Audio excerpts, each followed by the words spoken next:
Israel हर रोज Hezbollah के ठिकानों पर 10 से ज्यादा एयर स्ट्राइक कर रहा है।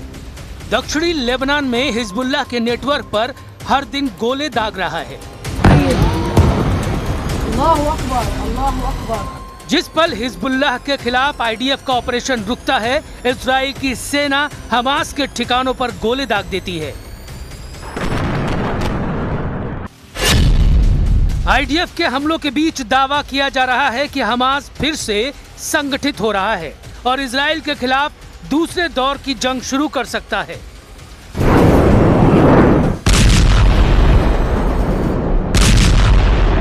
सोशल मीडिया पर यह वीडियो तेजी से वायरल हो रहा है। दावा किया जा रहा है कि हमास 7 अक्टूबर को फिर दोहराने वाला है।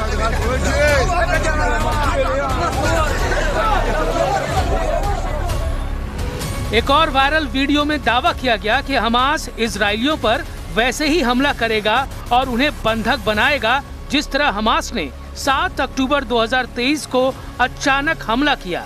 इस हमले में 1000 से ज्यादा लोग मारे गए, 250 से ज्यादा लोगों को बंधक बनाया गया। हालांकि इन दोनों वीडियो के जरिए किए दावों की फिलहाल कोई पुष्टि नहीं हुई है।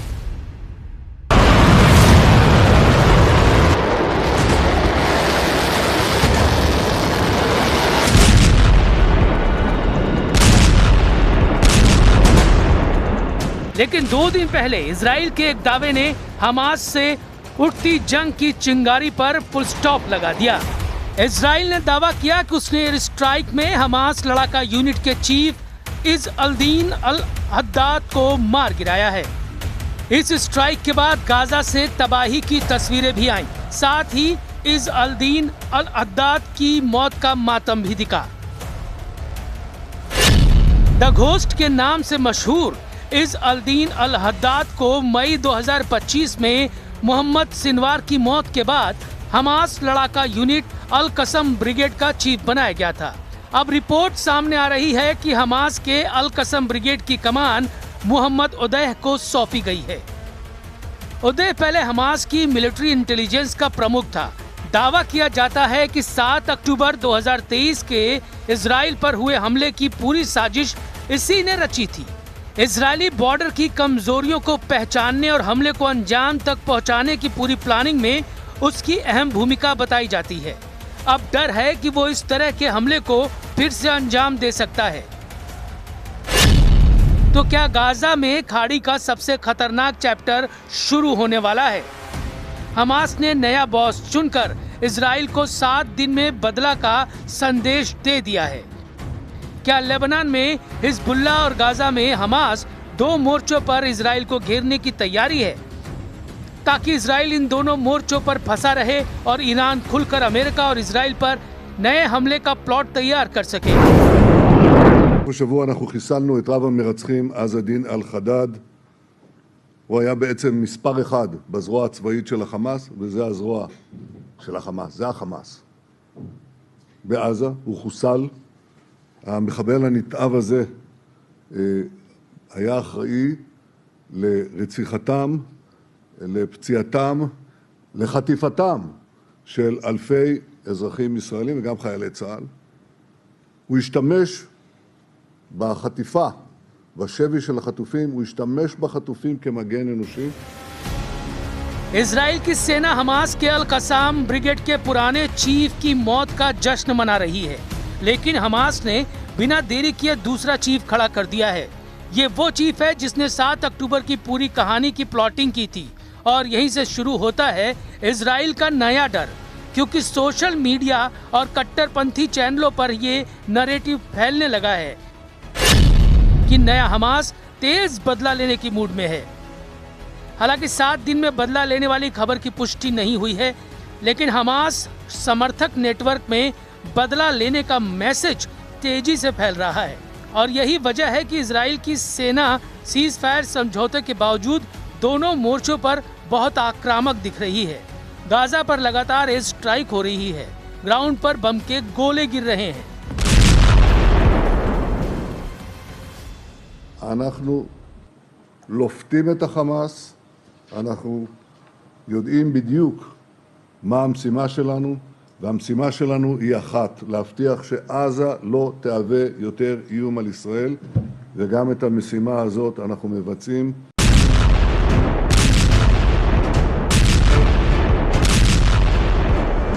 लेबनान में आईडीएफ का मोर्चा इससे कहीं ज्यादा एक्टिव है। हर दिन इजरायली सेना के हमलों के बावजूद हिजबुल्लाह बहुत तेज पलटवार कर रहा है। लेबनान बॉर्डर पर हिजबुल्लाह लड़ाके रॉकेट दाग रहे हैं। हिजबुल्लाह ने दावा किया है कि उसने इजरायली सेना की पोजीशन पर ड्रोन और मिसाइल से भी हमले किए हैं। हालात ऐसे हैं कि जब जब गाजा और लेबनान से इजराइल का सीज फायर समझौता होता है तो हमले की रफ्तार उतनी ही तेजी से बढ़ जाती है। उधर ईरान मोर्चे पर फंसे ट्रंप अभी तक जंग पर फैसला नहीं कर पाए हैं। इजराइल आरोप लगा रहा है कि हमास और हिजबुल्लाह दोनों ईरान की बदौलत जिंदा हैं। इजराइल खुलकर ईरान पर हमला करना चाहता है, लेकिन ट्रंप खाड़ी में ईरान के चक्रव्यूह में फंसे दिख रहे हैं। एक तरफ फिर से खड़ा होता हमास, दूसरी तरफ हिजबुल्लाह का तेज पलटवार और इसके बीच ईरान से नए हमलों का डर। और इन तीनों के बीच खड़ा इजराइल इन तीनों से एक साथ बदला लेना चाहता है, लेकिन हथियारों की इस जंग में मनोवैज्ञानिक दबाव ने इस युद्ध को और भी खतरनाक बना दिया है। हमास बार बार ये साबित करना चाहता है कि कमांडर को मारकर वो संगठन को खत्म नहीं कर सकता है, लेकिन इजराइल 7 अक्टूबर के हर मास्टरमाइंड को एक एक कर खत्म करना चाहता है। और जो लड़ाई जमीन को लेकर शुरू हुई थी वो बदले की लड़ाई में बदल गई है। गाजा में हर धमाके के बाद बदले की नई कसम उठती है।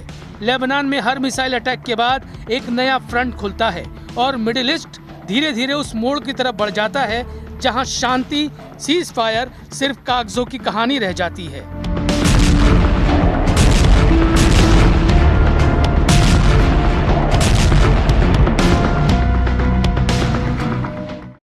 איננו פתוחה גם לגבי איראן. אני אשוחח היום, כפי שאני עושה מדי כמה ימים, עם ידידנו הנשיא טראמפ, אשמע בוודאי רשמים על נסיעתו מסין, ואולי גם על דברים אחרים. בוודאי שיש הרבה אפשרויות, אנחנו ערוכים לכל תרחיש. 7 अक्टूबर 2023 को हमास और इजराइल के बीच जंग शुरू हुई। अगले दिन 8 अक्टूबर को लेबनान में हिजबुल्लाह एक्टिव हो गया। 2 साल जंग लड़ने के बाद अमेरिका ने 2025 में गाजा में सीज फायर का ऐलान किया। तब तक इजराइल गाजा के बड़े हिस्से को कंट्रोल कर चुका था, लेकिन इसी महीने इजराइल ने फिर से हमास के अल कसम ब्रिगेड के चीफ को ढेर कर दिया। लेकिन हमास इसके बाद भी चुप नहीं बैठा, उसने नए चीफ का ऐलान कर दिया। अब सवाल है, क्या मोहम्मद उदैह हमास को और ज्यादा आक्रामक बनाएंगे? इजराइल के खिलाफ जंग में अब हिजबुल्लाह पूरी ताकत से उतरेगा?